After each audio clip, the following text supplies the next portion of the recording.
Jeanne Moreau, the sensual, gravel-voiced actress who became the face of the New Wave, France's iconoclastic mid-20th century film movement, most notably in François Truffaut's 1962 film Jules and Jim, died on Monday at home in Paris. She was 89. Her death was confirmed by the office of President Emmanuel Macron. Miss Moreau, whom journalists like to call the thinking moviegoer's femme fatale, first came to American audiences' attention in Louis Malle's 1958 drama The Lovers. The film included a lengthy love scene in which Miss Moreau, playing a bored housewife having an affair, enacted a clearly orgasmic moment, considered scandalous at the time. It was 4 years later, in Jules and Jim, that she became a full-fledged international star, playing Catherine, the capricious, destructive object of Oscar Werner and Henri Serra's desire in a doomed ménage à trois. A successful stage actress in Paris, Miss Moreau had a pouty, downturned mouth and circles under her eyes, and she was not generally considered photogenic. Making a score of mostly forgettable films from 1949 to 1957, she received the standard starlet treatment by makeup artists.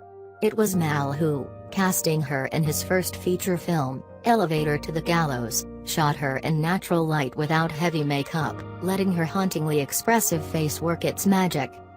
Miss Moreau went on to particularly memorable roles as Marcello Mastroianni's lonely wife in Michelangelo Antonioni's classic The Night, 1961, a controlling servant in Luis Buñuel's Diary of a Chambermaid, 1964, a cold-hearted seducer in Eva, 1962, and a vengeful newly widowed in The Bride Wore Black, 1968.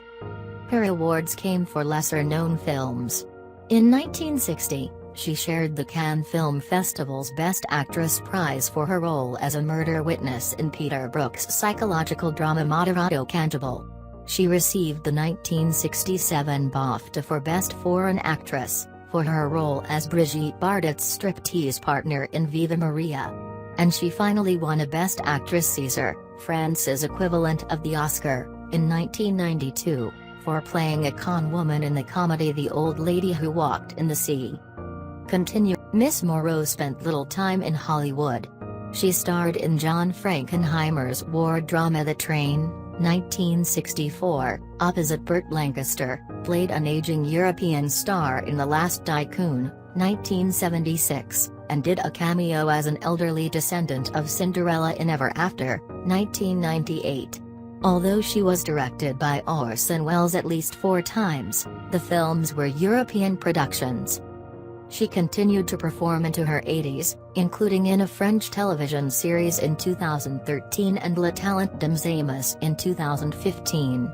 She acted on stage, winning the Molière Award in France for her performance in La Recette de la Servante Zerline, in 1988, and had a singing career, releasing several albums. She directed 3 films, including a 1983 documentary about the silent screen star Lillian Gish.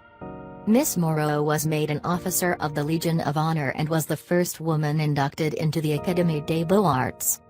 Mr. Macron, the French president, said in a statement on Monday, "We could say about Jeanne Moreau that a part of cinema legend is gone. But her whole work was precisely about never freezing her art into a mythology, and never locking herself into the respectable status of the great actress. She had in her eye a sparkle that deflected deference and inspired insolence, freedom, the turbulence of life that she liked so much and that she will long make us like."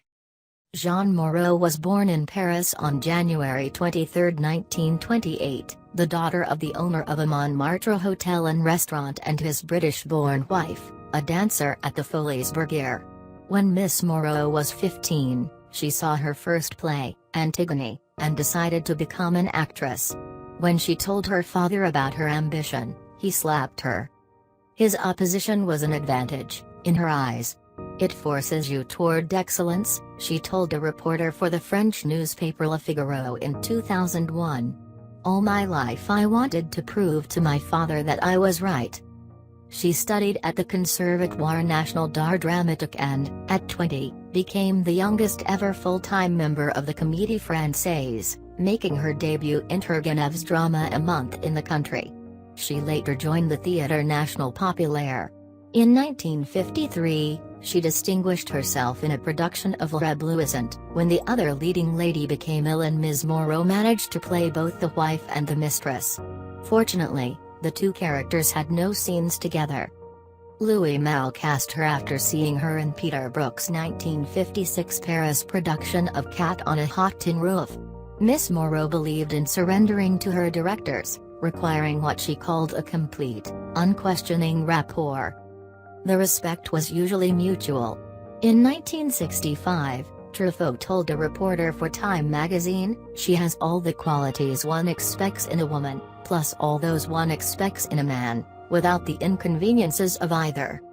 Miss Moreau was romantically linked with Truffaut and Malle, and had highly publicized romances with the fashion designer Pierre Cardin, the director Tony Richardson and the actor Lee Marvine. In 1949, she married Jean-Louis Richard, a French actor and screenwriter with whom she had a son, born the day after their wedding. That marriage lasted 2 years, as did her second, 1977-79, to the American director William Friedkin. She is survived by her son, Jerome Richard, an artist.